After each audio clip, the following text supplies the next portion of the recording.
5 چیزیں ہوں تو غلام بنتا ہے، یعنی عبد بنتا ہے. 5 میں سے ایک بھی کم ہو جائے تو وہ عبادت نہیں ہوتی.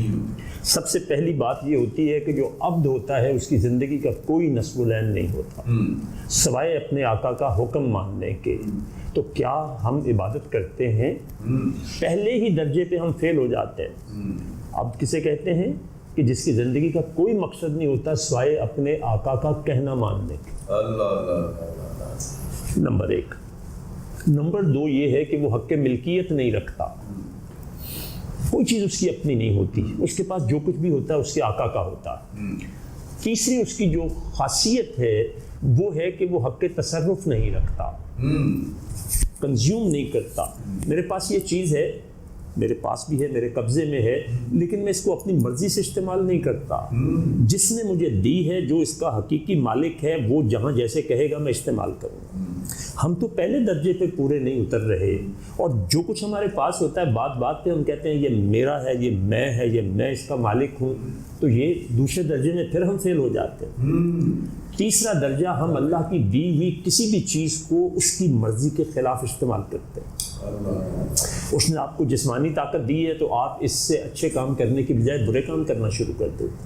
اللہ نے پیسہ دیا ہے تو اس پیسے کو، دین نے تو پیسے کو خیر کہا ہے، ہم اس کو شر میں استعمال کرتے ہیں. تو ہم عبادت کے ہر درجے پہ فیل ہو رہے ہیں.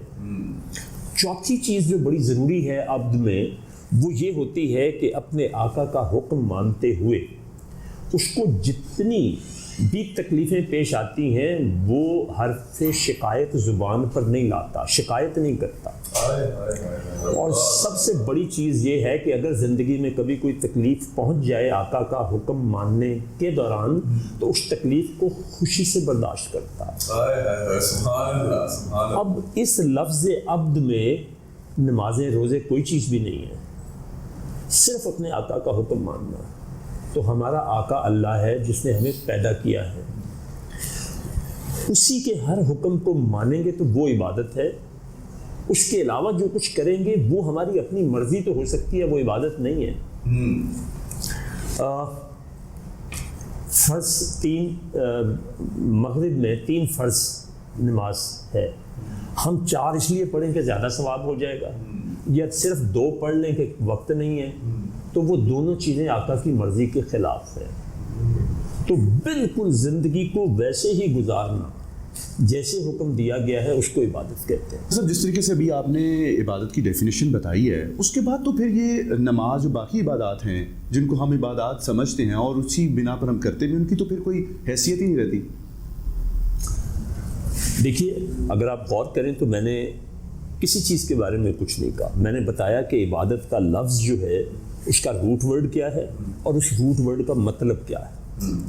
ٹھیک ہے، اب آتے ہیں آپ کی اس بات کی طرف. تو یہ عبادات کے ریچولز ہیں. جیسے میں نے آپ سے ابھی بتایا کہ فرض نماز جو مغرب ہے اس میں 3 فرض حکم ہوا ہے، آپ 4 اس لیے پڑھیں کہ زیادہ ثواب ہوگا، تو وہ ایکسیڈ ہو جائے گا. آپ کی زندگی کا نصب العین اپنے آقا کے حکم کو ماننا ہے. اللہ نے جو اب ہمیں کتاب دی تو 24 گھنٹے کی زندگی اس کے حکم کے مطابق گزارنی ہے. نماز کے وقت پہ نماز پڑھنی ہے، معاملات کے وقت پہ معاملات کرنے ہیں، زکوٰۃ کے وقت پر زکوٰۃ دینی ہے. وہاں کہیں اپنی مرضی نہیں کرنی ہے. لیکن ہم صرف ریچولز کو عبادت سمجھ لیتے ہیں. ریچولز عبادات کا ٹوٹل نہیں ہے، یہ اس کا جز ہے، کل نہیں ہے. کل جو ہے وہ 24 گھنٹے کی زندگی. آپ نے سونا کیسے ہے، لیٹنا کیسے ہے، کھانا کیسے ہے، بیٹھنا کیسے ہے، پہننا کیسے ہے. اس دین کی عظمت دیکھیں کہ آپ باتھ روم جا رہے ہیں تو آپ کو بتایا گیا کیسے جانا ہے، وہاں بیٹھ رہے ہیں تو بتایا گیا کیسے بیٹھنا ہے، باہر نکلے ہیں تو کیسے نکلنا ہے. مدینہ میں جب آپ صلی اللہ علیہ وسلم تشریف لے گئے تو صحابہ کرام کو یہودی جو ہیں وہ تمسخراً کہتے تھے کہ نبی تو بہت بڑے بڑے کام کرتا ہے، تو یہ تمہارا نبی تمہیں استنجے کے طریقے بتاتا ہے، نبی ان کاموں کے لیے ہوتے ہیں. آخری الزمان آپ صلی اللہ علیہ وسلم کا اسوے کو بہترین اللہ نے اسی لیے کہا ہے کہ آپ قرآن کی چلتی پھرتی تصویر ہیں، تفسیر ہیں، کہ زندگی جیسے آپ نے گزاری بالکل ویسے ہی ہم گزاریں گے تو وہ عبادت ہے. اپنی مرضی سے گزاریں گے تو وہ عبادت نہیں. میرے ان 5 لفظوں کو غور سے دیکھیں جو کریکٹرسٹک بتائیں، دوبارہ دہرا دیتا ہوں. غلام جو ہوتا ہے، بندہ جو ہوتا ہے، عبد جو ہوتا ہے، اس کی زندگی کا کوئی نصب العین نہیں ہوتا سوائے اس کے کہ جو اس کو اس کے آقا نے کہہ دیا وہی اس کے لیے حرف آخر ہے. وہ حق ملکیت نہیں رکھتا، اس کو جو دیا جاتا ہے وہ آقا اپنی مرضی سے دیتا ہے، تو وہ اس کو آقا کی مرضی سے استعمال کرتا ہے. اللہ اکبر. چوتھا یہ ہے کہ وہ اپنے آقا کے حکم کو جب پورا کر رہا ہوتا ہے، کوئی تکلیف آ جائے تو برداشت کرتا ہے. یہ دنیا میں کام ہو سکتے ہیں، لیکن 5ویں چیز جو بڑی کمال ہے مسلم عبد کی، وہ یہ ہے کہ حرف شکایت زبان پہ نہیں لاتا.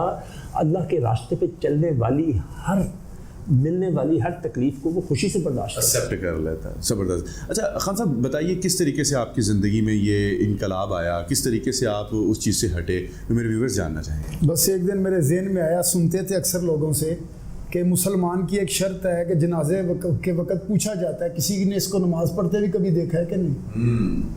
گھروں میں سنتے تھے کہ میت کی یہ بھی ایک شرط ہے جنازے کی مسلمان کی کہ اس شخص کو کسی نے نماز پڑھتے دیکھا ہے کہ نہیں.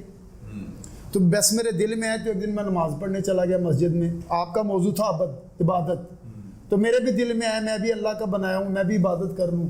تو نماز پڑھنے چلا گیا. جب میں نماز پڑھ کے نیچے آیا مسجد سے تو میں کہ گہری سوچ میں پڑ گیا کہ یار میں کیا پڑھ کے یہ میں کیا پڑھ کے اللہ اکبر سے لے کے السلام علیکم ورحمۃ اللہ، اس میں نے کیا پڑھا ہے. آج کل جو ہمارے ملک کی کنڈیشن ہے، اہل تشیعوں، سنیوں، وابیوں، دیوبندیوں، کوئی بھی مسلک سے تعلق ہو، میں نے ایک ریشو بنائی ہے مسجدوں کی، پوسٹ ایوریج ایک مسجد 50 نمازی پورے پاکستان کی. آپ میرے ساتھ چلے جائیں سب اکٹھے کسی مسجد کے باہر، 50 میں سے 4 آدمی مجھے نماز سنا دیں کہ وہ کیا پڑھ کے اندر آئے ہیں، ان کا مقصد کیا تھا، کیا دہرا کے آئے ہیں وہ، اللہ سے کیا قول و اقرار کر کے آئے ہیں وہ، کہ اللہ سے کیا وعدہ کر کے آئے ہیں وہ. صرف رٹا لگایا ہوا ہے. جس طرح میں نے میٹرک کی، انگلش کا ایک مضمون رٹا لگایا ہوا تھا اور وہ میرے نصیب اچھے، وہ پیپر میں آگے میں نے لکھ لیا، پاس میں آ گیا، لیکن آتا مجھے کوئی نہیں. اچھا یہ ابھی عبادت کر رہے تھے، عبادت کی روزہ رکھنا عبادت ہے. یا ایھا الذین آمنوا کتب علیکم الصیام کما کتب علی الذین من قبلکم. اب آپ یہ باتیں کر رہے تو میں یہ سوچ رہا تھا عبادت کا مقصد کیا ہے. اللہ کہہ رہے ہیں میری عبادت کر، تو اس میں حاصل کیا ہے؟ لعلکم تتقون، تم پرہیزگار بن جاؤ گے. روزہ رکھو گے پرہیزگار بن جاؤ. یا ایھا الناس اعبدوا ربکم الذی خلقکم، اے لوگو اپنے رب کی عبادت کرو جس نے تم کو پیدا کیا. جب عبادت کرو گے لعلکم تتقون، تم پرہیزگار بن جاؤ گے. مفہوم اس کا یا اللہ یہ چاہتے ہیں جب تو عبادت کرے گا تو پرہیزگاری کی طرف آئے گا. جب تو پرہیزگاری کی طرف آئے گا تو تجھے اللہ کی ذات کی پہچان ہوگی. کیا سبحان تو کجا من کجا، تو کجا من کجا، تو کجا من کجا، تو کجا من کجا. تو امیر حرم میں فقیر عجم، تو امیر حرم میں فقیر عجم. تیرے گن اور یہ لب میں طلب ہی طلب، تو عطا ہی عطا. تو کجا من کجا، تو کجا من کجا. الہام ہے جامع تیرا، قرآن امامہ ہے تیرا. منبر تیرا عرش بری، منبر تیرا عرش بری. یا رحمت العالمین، تو کجا من کجا، تو کجا من کجا.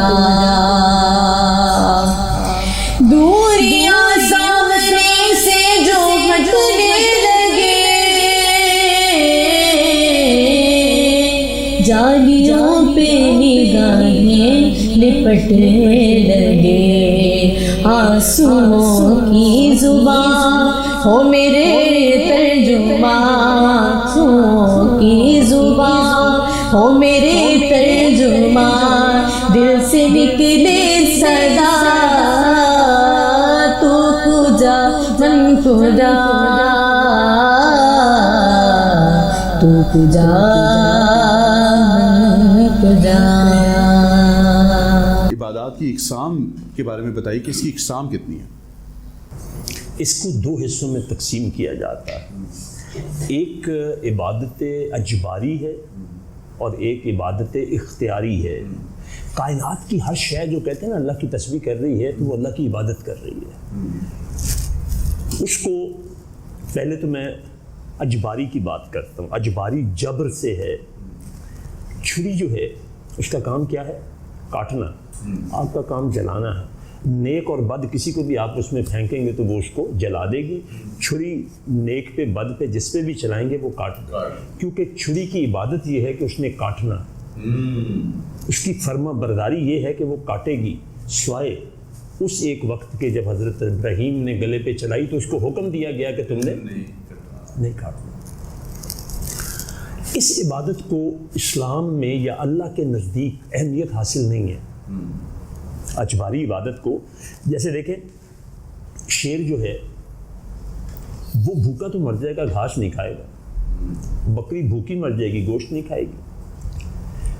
ایک پگڈنڈی کھیت کی اس کے ساتھ ساتھ چلتی ہوئی ایک بکری جو ہے یا بیل جو ہے وہ اس میں کھانے کے لیے چلا جائے گا، یہ نہیں دیکھے گا کہ مجھے کھانا چاہیے کہ نہیں کھانا چاہیے، جیسے ہی پیٹ بھرے گا باہر آ جائے گا۔ اب ان چیزوں کو ذرا ذہن میں رکھیے گا اور پھر میری دوسری بات سنیے، عبادت اختیاری۔ اختیاری عبادت وہ ہوتی ہے جو انسان کرتے ہیں، جس میں ان کے پاس اختیار ہے۔ ہمارے آقا نے ہمیں نصب العین دے دیا، وہ جو میں نے عبد کے معنی نصب العین کیا ہے کہ تم نے 24 گھنٹے کی زندگی اسی طرح سے گزارنی ہے جیسے میں نے تمہیں کہا ہے، ٹھیک ہے؟ اب اس میں نماز کا پڑھنا بھی ایک کام ہے۔ ایک آدمی پڑھتا ہے اور ایک نہیں پڑھتا، ان کے پاس اختیار آ گیا نا۔ ایک نے اپنے آپ کو اللہ کے حکم کے تابع رکھا، جو آقا نے کہا تھا جیسے کہا تھا وہی کیا، اور ایک نے نہیں کیا۔ تو اسی وجہ سے جو انسان کا حساب ہوگا نا آخرت میں، یہ صرف اسی وجہ سے ہوگا کہ اس کو اختیار دیا گیا تھا۔ جانور بھی تو ظلم ایک دوسرے پہ کرتے ہیں، جانور کے ظلم کا جو حساب ہوگا وہ صرف اتنا ہوگا، یعنی یہ کتنی عام چیز ہے کہ ایک سینگ والی بکری نے بے سینگ بکری کو اگر ٹکر ماری ہوگی تو یہ زیادتی کی ہے نا۔ روز قیامت انہیں زندہ کر کے دوسری بکری کو سینگ دیے جائیں گے اور وہ اتنی قوت سے اس کو سینگ مارے گی، اس کے بعد ان دونوں کو ختم کر دیا جائے گا۔ جنت جو ہے وہ صرف انسانوں اور جنوں کے لیے ہے۔ تو انسان اور جن جو ہے یہ دو وہ چیزیں ہیں کہ جن سے اللہ نے سورہ ذاریات میں آتا ہے نا وما خلقت الجن، کہ اللہ نے جنوں اور انسانوں کو اپنی عبادت کے لیے پیدا کیا۔ تو یہاں آ کے جو بہت بڑی غلطی ہوتی ہے ہم سے، ہم عبادت کا مطلب وہ مخصوص ریچولز لے لیتے ہیں۔ دیکھیں آپ نے ایسے لوگ دیکھے ہوں گے جو 7 وقت کے نمازی ہیں لیکن ان کا کردار کیا ہوتا ہے، اور ایک وہ ہیں کہ جنہوں نے ایک مسجد کی شکل تک نہیں دیکھی ہوتی، ان کا کردار کیا ہوتا ہے۔ تو اس لیے اگر ایک شخص انتہائی ایماندار ہے، سب کچھ ٹھیک کرتا ہے، نماز نہیں پڑھتا، زکوٰۃ نہیں دیتا یا روزہ نہیں رکھتا، تو وہ یہ مت سمجھے کہ میری بخشش ہو جائے گی۔ 24 گھنٹے کی زندگی، یہ میں دہرایا بھی ہے کئی دفعہ، آئندہ بھی دہراؤں گا، 24 گھنٹے کی زندگی بالکل ویسے ہی گزارنی ہے جیسے حکم دیا گیا ہے، تو وہ عبادت ہے۔ اس میں جہاں جہاں آپ نے اپنی مرضی کی ہے وہ عبادت نہیں ہے۔ تو زندگی تو پھر بڑی مشکل ہو گئی۔ پھر تو جو معاملات ہیں، جو چیزیں ہمیں بتائی جاتی ہیں علماء دین کی طرف سے، جس طریقے سے آپ بتا رہے ہیں، پھر تو ہر سانس کا بھی جو ہے وہ جواب دینا پڑے گا، تو کس طریقے سے زندگی گزرے گی؟ اسی لیے اس کا اجر بھی تو بہت زیادہ ہے۔ یہ جو سانس والی بات کی ہے نا، پنجابی ادب میں اگر آپ جائیں تو سلطان باہو اور یہ پاک پتن والے بابا فرید، یہ دو وہ بزرگ ہیں صوفی جنہوں نے شریعت کو کسی بھی لمحے نہیں چھوڑا۔ تو سلطان باہو کہتے ہیں کہ جو دم غافل سو دم کافر، سانو مرشد اے پڑھایا ہو سنیا سخن گئیاں کل اکھیں اساں چت مولا ول لایا ہو مرن تھی اگے مر گئے باہو تا مطلب نو پایا ہو. ایک سانس بھی اگر اللہ کے ذکر سے خالی رہ گئی تو وہ کافر ہو گئی. اس سانس کا میں حساب کیسے دوں گا؟ میرا گلا میرا منگتا میرا غلام میرا گلا میرا منگتا میرا غلام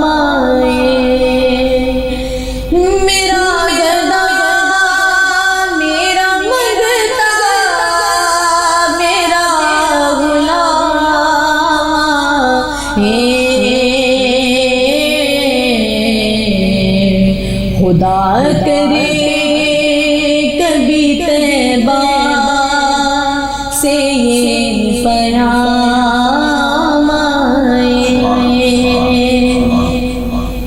درود سید کونین کے وسیلے سے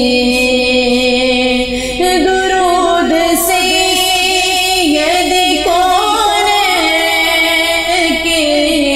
وسیلے سے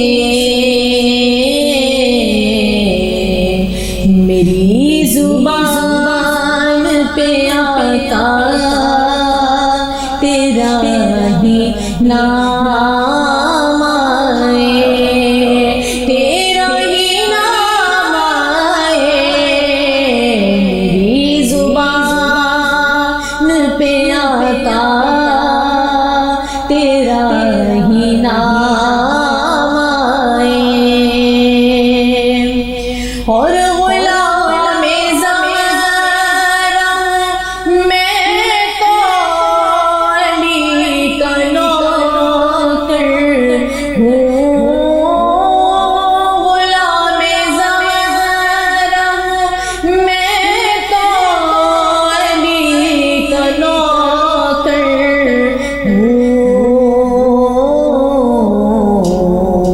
ہمیشہ بجتنی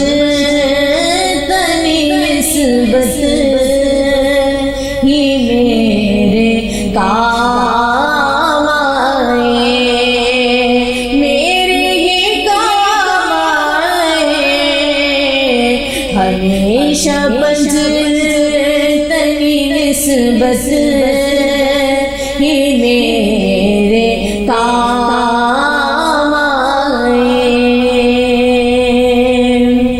اور میں اس یقین سے ان کے روزے سے میں اس یقین سے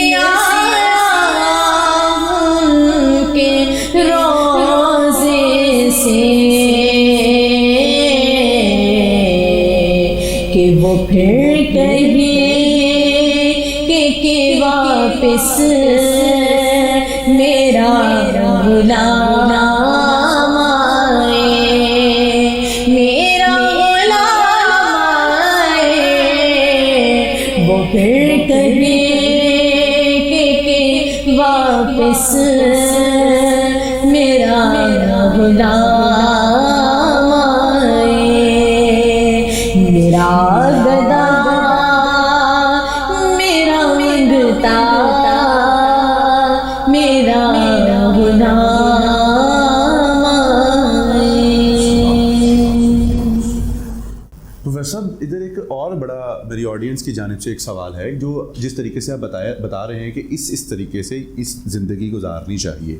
تو ہر زندگی میں کہ کوئی بھی انسان زندگی گزارتا ہے کوئی بھی کام کرتا ہے اس کو ایک استاد کی ایک رہنما کی ضرورت ہوتی ہے. تو جب تک رہنمائی ہی نہیں ہوگی جس طریقے سے ڈائریکشن ہی نہیں بتائی جائے گی تو ہم اپنے زندگی کو کیسے ان اصولوں پر ڈھال سکتے ہیں؟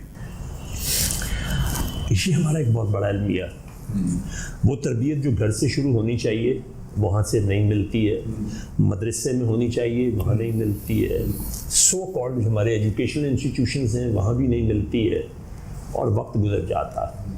پھر کوئی مربی، مینٹور، کیونکہ میں پیر کا لفظ استعمال اس لیے نہیں کروں گا، کسی کو اچھا لگتا اور کسی کو نہیں لگتا۔ مینٹور کہتے ہیں مربی کو، جو آپ کی زندگی میں تبدیلی کا باعث بنتا ہے۔ اب اگر ان کے پاس آپ جاتے ہیں، وہ بھی اگر آپ کو ذکر فکر کے کسی وظیفے پہ لگا دیتے، آپ کو عملی زندگی نہیں بتاتے، تو وہ بہت پریشانی کی بات ہے۔ اب آتا ہوں آپ کے سوال کے اوریجنل جواب، یہ تو اس کی ایکسپلینیشن ہے۔ جواب یہ ہے کہ قرآن جو دنیا کی سچی ترین کتاب ہے، اللہ تبارک تعالیٰ نے کیا کہا کہ آپ صلی اللہ علیہ وآلہ وسلم کی ذات مبارکہ تمہارے لیے بہترین اسوہ ہے، کامل اسوہ ہے۔ اب صبح اٹھتے ہی پہلی آنکھیں کیسے کھولنی ہیں اور رات کو بستر پہ لیٹنے وقت تک آنکھیں بند کیسے کرنی ہے، وہ 24 گھنٹے کی زندگی آپ صلی اللہ علیہ وسلم کی ہمارے سامنے۔ جیسے کل میں سیرت کا تھوڑا سا بیان کر رہا تھا نا، کہ آپ صلی اللہ علیہ وسلم کی سیرت کا مطلب ہوتا ہے اچھی اور پختہ آداب جو کنٹینیو بھی ہوں، اور یہ جو آپ نے فرمایا نا زندگی مشکل ہو جائے گی تو زندگی آسان ہو جائے گی۔ دیکھیں وہ جو تیرے فقیر ہوتے ہیں وہ آدمی بے نظیر ہوتے ہیں، یہ شاعری میں سننے والی بات نہیں ہے، یہ عمل سے سمجھنے والی بات ہے کہ جو اللہ کی راہ پہ چلتا ہے، وہ اللہ کہتا ہے نا میری طرف چل کر آؤ تو میں تمہاری طرف دوڑ کر آؤں گا، تو آپ اس کے راستے پہ چلیں تو صحیح، کوئی مشکل پیش نہیں آتی ہے۔ ڈاکٹر صاحب پروفیسر راستے کی بات ہی ہو رہی ہے نا، جس طریقے سے بھی اب ساری باتیں بتا رہے ہیں، ہم خود قرآن پاک کو سکھاتے ہیں اور لوگ اس کو سیکھتے ہیں، پوری دنیا میں ہر بندہ آپ کو سنتا ہے، جانتا ہے، لیکن آپ ایک سکھانے والے ہیں۔ آپ کی ایک پہچان ہی اگر بندے کو 25 سال بعد جا کر پتہ چلے، جس طرح مجھے اگر پتہ چلتا ہے 20 سال میں زندگی میں ٹھوکریں کھا رہا ہوں، مجھے پتہ نہیں زندگی اصولوں کے مطابق گزارنی ہے، تو پھر ہی وہ پراپر زندگی ہے اور پھر ہی وہ عبادات میں کنسیڈر ہوگی۔ لیکن اگر آپ کا پتہ ہی ہمیں 25 سال بعد پتہ چلتا ہے تو پھر وہ جو 25 سال گئے وہ تو ضائع ہو گئے۔ آپ کے 25 گئے، میرے تو 50 گئے۔ میں نے یہ ساری چیزیں 50 سال کی عمر کے بعد سیکھی ہیں، اور جو میں نے کل آپ کو بتا رہا تھا کہ قرآن کو سمجھنے والا اور سمجھانے والا کام جو ہے وہ 60 سال کی عمر کے بعد شروع ہو۔ تو جب بھی آپ کو رہنمائی مل جائے، یہ اچھا ایک بڑی خاص بات میں آپ کو یاد رکھوں، ہم اپنے دل سے رہنمائی کبھی نہیں لیتے، دل آپ کی غلط رہنمائی نہیں کرتا۔ آپ صلی اللہ علیہ وسلم نے ایک صحابی کو کہیں بھیجا اور آپ نے فرمایا کہ تمہیں فیصلہ کرنا پڑے تو کہاں سے کرو گے؟ انہوں نے کہا جی میں قرآن سے رہنمائی لوں گا، اگر نہ سمجھ آئے تو کیا کرو گے؟ میں حدیث سے لوں گا۔ کرتے کرتے آپ نے کہا کہ تمہارے پاس کسی بھی قسم کا کوئی سورس اور ریسورس نہ ہو تو پھر تم کیا کرو گے؟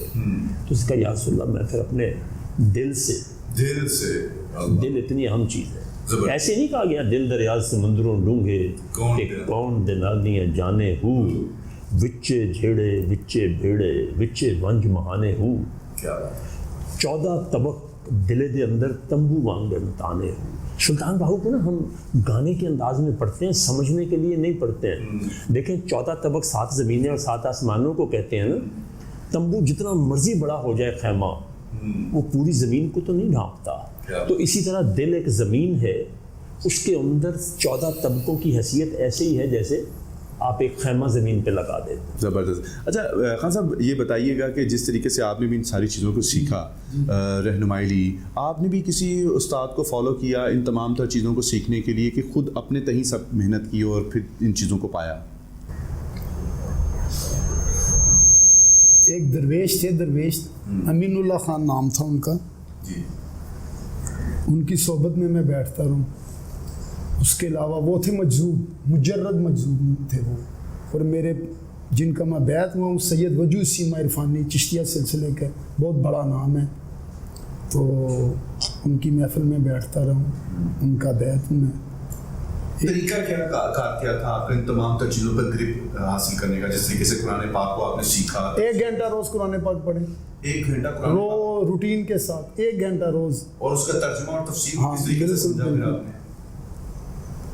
جب آپ پڑھتے ہیں تو آپ کی رائے کھلتی ہیں، جب آپ کنٹینیو بات کو غور نہیں کر رہے، 1 گھنٹہ روز، جب 1 گھنٹہ روزانہ بیٹھے میں اس میں پھر آپ کے اندر تبدیلیاں آہستہ آتی جاتی ہیں۔ مثال کے طور پہ جب میں نے قرآن پاک پڑھنا شروع کیا، ذالک الکتاب، یہ ایک ایسی کتاب لا رہی بفی، اس میں شک نہیں، ہدی للمتقین، ہدایت دیتی ہے پرہیزگاروں کو، یعنی کہ اس کو ہدایت دیتی ہے جس کے دل میں نیکی کرنے کی طلب ہو. مثال کے طور پہ میرے دل میں نیکی کرنے کی طلب ہے. ہدی للمتقین، اللہ کہتے ہیں یہ کتاب ہدایت دیتی ہے جس کے دل میں نیکی کرنے کی طلب ہے. اور جب نیکی کرنے کی طلب ہے تو اللہ اس کو 3 راستے بتا رہے ہیں. الذین یؤمنون بالغیب، بن دیکھے اللہ پہ ایمان، ویقیمون الصلاۃ، نماز قائم کرتا ہو، ومما رزقناہم ینفقون، اور اللہ کی راہ میں خرچ کرتا ہو. یہ 3 ابتدائی راستے اللہ بتا رہے ہیں جو اللہ کے قرب کا طلبگار ہونا چاہتا ہے، جو چاہتا ہے کہ جس کے دل میں اللہ کے اور اللہ کے رسول کی محبت پیدا ہو جائے. یہ کتاب کے سٹارٹ میں ہی ہے، ہدی للمتقین الذین یؤمنون بالغیب ویقیمون الصلاۃ ومما رزقناہم ینفقون. جو مال اللہ نے اس کو دی اس میں سے خرچ کرے. ابتدائی رستے ابھی آپ کہہ رہے تھے، میں سن رہا تھا، یہ تو بہت مشکل ہے. تو جب آپ چلنا شروع کرتے ہیں تو آہستہ آہستہ پھر آپ کسی جگہ پر آپ کہیں پھنسے بھی کہ اب یہاں مجھے سمجھ نہیں لگ رہی، پھر آپ نے اس کی رہنمائی کہیں لی کہ قرآن نے آپ کے راستے آسان کیے. بالکل انسان ہے. مثال کے طور کے مجھے جس چیز کی سمجھ نہیں آ رہی تھی، سورہ مزمل میں ایک دن پڑھ رہا تھا، اعوذ باللہ من الشیطان الرجیم، بسم اللہ الرحمن الرحیم، وَاذْكُرِ اسْمَ رَبِّكَ، اللہ کے نام کو یاد کرو، وَتَبَتَّلْ إِلَيْهِ تَبْتِيلًا، ہر ایک سے قطع تعلق ہو کر اللہ کی طرف متوجہ ہو جاؤ. وَاذْكُرِ اسْمَ رَبِّكَ، اللہ کے نام کو یاد کرو، وَتَبَتَّلْ إِلَيْهِ تَبْتِيلًا، ہر ایک سے منقطع ہو کے اللہ کی طرف متوجہ ہو جاؤ. تو مجھے سمجھ نہیں آ رہی تھی یار، جنگل میں چلا جاؤں، لوگوں سے منقطع ہو کے اللہ کی طرف متوجہ ہو، جو سب کو چھوڑ دوں. تو ایسے ہی میں 5-7 دن سے سوچ رہا تھا. تو میں اخبار پڑھ رہا تھا، علامہ اقبال صاحب کا ایک شعر تھا، تو میری مشکل حل ہو گئی. کھویا نہ جا صنم قدائے کائنات میں، علامہ صاحب کہہ رہے ہیں کھویا نہ جا صنم قدائے کائنات میں، محفل گزار گرمی محفل نہ کر قبول. رہنا تو ان کے اندر ہی ہے نا، ان کے ساتھ ہی ہے. محفل گزار گرمی محفل نہ کر قبول، صبح ازل مجھ سے کہا یہ جبرائیل نے، جو عقل کا ہو غلام وہ دل نہ کر قبول. ہائے ہائے ہائے، کیا کہیں. تو پھر آپ نے اس کی رہنمائی کس طریقے سے؟ بالکل جن کے انسانوں میں بیٹھ، علامہ صاحب کہہ رہے ہیں کہ نسنا کتنے جانا کتنے، اینا جتنوں رہنا پینا ہے، اینا دے وچ رہ پر اینا دا گرمی نہ قبول کر، اینا دی محفلوں دی گرمی نہ قبول کر. یہی تو ہے بات. تو کتنا ایک وقت درکار آپ کو لگتا ہے کہ سارے پروسیس میں 1 گھنٹہ تو آپ نے روز دے دیا، باقی معاملات نہیں کرتے تھے، اس گھنٹے کو کس ٹائم آپ نے مخصوص کیا؟ صبح کے وقت، فجر کی نماز کے بعد. صبح ازل مجھ سے کہا یہ جبرائیل نے، صبح ازل، اب میں آپ کو وہ کہہ رہا تھا نا، ذرا غور کریں. صبح ازل مجھ سے کہا یہ جبرائیل نے، صبح ازل، جو عقل کا ہو غلام وہ دل نہ کر قبول. صبح کے وقت قرآن گواہی دیتا، اللہ کہتے ہیں کہ یہ تم پر شاہد ہوتا ہے جب تم اس کو پڑھتے ہو. سب سے اچھا طریقہ ہے صبح کے وقت، سب سے بہترین طریقہ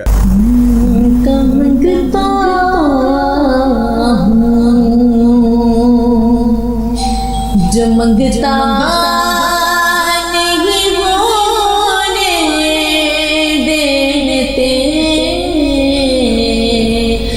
میں ان کا منگتا ہوں. جو منگتا نہیں ہونے دیتے،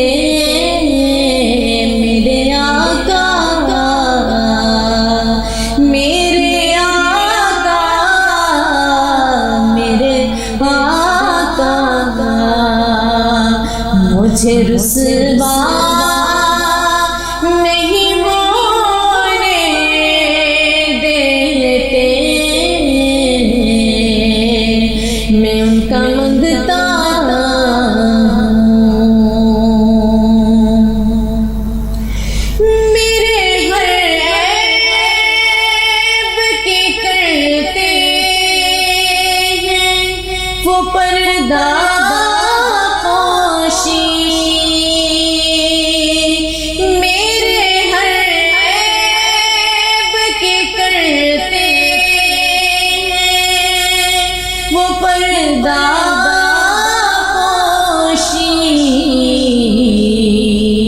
کہ میرے جرموں کو تماشا